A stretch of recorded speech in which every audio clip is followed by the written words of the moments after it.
Speaker को तो उधर से बात करें। Sometimes the chair forces us not to see even thank you to you. You got to realize you belong to the house. Please, you are custodian of the house. We keep saying this. We want to protect and defend you, but you protect and defend your party. You are the chair is seemingly under pressure. Please, this is way too much. Too much. This is too much. This is way too much. No, this is not. We are chair. No crosstalk.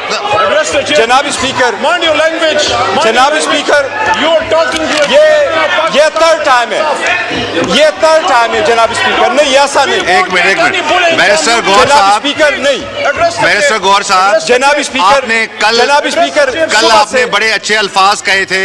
कल आपने ये कहा था कि मैं अपने सारे मेंबरान को दर्श देता हूं कि कोई ऐसा लफ्ज ना कहें जो एक्सपंज किया जाए।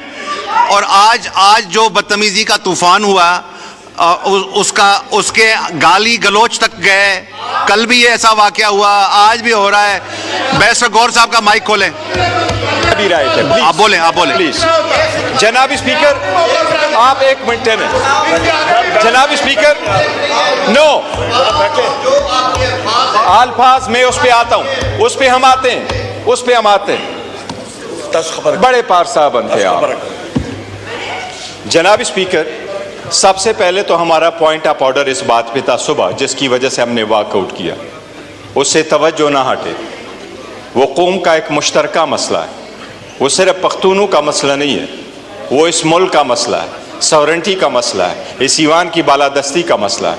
और वो ये है, हम पॉइंट आउट यही करना चाह रहे थे जनाब स्पीकर कि एक ऑर्डर हुआ है, एपेक्स कमेटी ने फैसला किया है और एपेक्स कमेटी कर रही है कि हम इस्तेहकाम में ऑपरेशन शुरू करने जा रहे हैं मिलिट्री। उसके हम खिलाफ हमने यही आवाज़ उठाया है कि कोई भी ऑपरेशन हो, चाहे वो जनरल हो, चाहे वो इंटेलिजेंस स्पेसिफिक हो, चाहे वो किसी भी सूबे में हो, इससे पहले इस ईवान ने उसके पैरामीटर्स तय किए हैं। वो पैरामीटर्स आईन में तरमीम के ज़रिए से हुए थे, वो तरामीम एक्ट के ज़रिए से हुए थे, जिसकी वजह से CCI ने कर दिया था कि किस सूबे को कितना फंड मिलेगा, टेररिज्म का क्या रोल होगा। सुप्रीम कोर्ट में एक जजमेंट आई और पूरी सुप्रीम कोर्ट बैठ गई वो मिलिट्री ट्रायल्स को देखने के लिए। उसी वक्त पैरामीटर्स तय हो गए थे कि मिलिट्री ऑपरेशन के लिए क्या पैरामीटर्स रखे जाएंगे। सबसे पहले हमारा पॉइंट ऑफ ऑर्डर ये था जनाब स्पीकर कि इतना बड़ा फैसला करने जा रही है वफाकी हुकूमत, पहले से कि आप फैसला कर लें, आप इस ईमान को, उस इशू को ले आए। 2 मरतबा पहले अस्करी क़ियादत सेनेट आ चुकी है, सेनेट में होल सेनेट को ब्रीफ कर चुकी है। इस ईमान में भी अस्करी क़ियादत आ चुकी है, इस ईमान में उन्होंने भी इन कैमरा ब्रीफिंग दी है। ये ईमान जैसा भी है, जिसे भी लोग बैठे हों, स्ट्रेंजर ही सही, बट ईमान है। कोई भी एपेक्स कमेटी चाहे जितनी भी बड़ी हो, वो इस ईवान को सुपरसीड नहीं कर सकती, ये सुप्रीम है।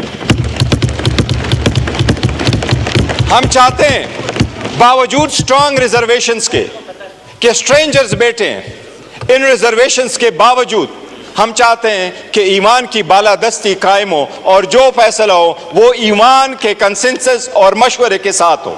इसलिए हम मुतालबा करते हैं, पॉइंट ऑफ ऑर्डर रखा है कि वफाकी हुकूमत जो रोज आती है, जिसने किसी भी पॉइंट पे भी इस पार्लियामान को इत्मीनान में नहीं लिया, चाहे वो बैरूनी मुमालिक के सरबराहान का विजिट हो, चाहे वो सऊदीया हो, चाहे वो ईरान हो, कोई भी, इस मरतबा हम चाहिए मुतालबा कर रहे हैं कि वही क़ियादत दोबारा आके इस पार्लियामान को इन कैमरा ब्रीफिंग दे और उसके बाद में कार्रवाई हो, और जो कार्रवाई हो वो ईवान के मशवरे के साथ हो। उसके बाद अब आते हैं जो जनाब स्पीकर इस रिजोल्यूशन पे। ये रिजोल्यूशन हमें दिखाया गया, साथ बैठा हुआ है। मैंने उनको ये कहा, मैं एक पॉइंट ऑफ ऑर्डर रेज करना चाह रहा हूँ जनाब स्पीकर। कुछ ऐसे वेबसाइट है जिसमें तौहीनी रिसालत हो रही है रोजाना, कुछ ऐसे वेबसाइट है, मैंने इनको कहा कि मैं इवन मुनासिब भी नहीं समझता कि मैं उस वेबसाइट की नाम ले लूं, क्योंकि अगर मैं उसकी नाम ले लूं तो उसके साथ दोबारा उसकी लोग लॉग इन करेंगे। तो मैंने इनको कहा कि ये एक मसला है मैं उनको चाहता हूं कि आप उनकी कार्रवाई कर ले। जो लोग तौहीनी रिसालत के मुल्जिम ठहराए जाते हैं, जिन पे इल्ज़ाम लगाया जाता है, बराए मेहरबानी ये सुबह के बजाय अपने हाथ में ले ले, क्योंकि सुबह अगर FIR दर्ज भी कर ले तो वो फिर भी डिपेंडेंट होता है FIA पे, वफाकी हुकूमत पे। ये मसला वफाक का है, ताकि इस तरीके से मैकेनिज्म निकाले। दूसरा, मैंने इनको ये कहा कि ये पर्सन स्पेसिफिक क्यों करते हो। आप कहते हैं किसी अवाम का लोगों की लिंचिंग ना करे। मैंने कहा इसमें ऐड करो कि कोई इदारा भी हमारा रोजाना लिंचिंग ना करे। मैंने कहा एक बंदे की लिंचिंग पे असेंबली रिजोल्यूशन पास कर रही है, हमारी भी तो रोजाना लिंचिंग हो रही है। इसीलिए मैंने इनको कहा इसको रोक ले, पूरा ईवान आने दे।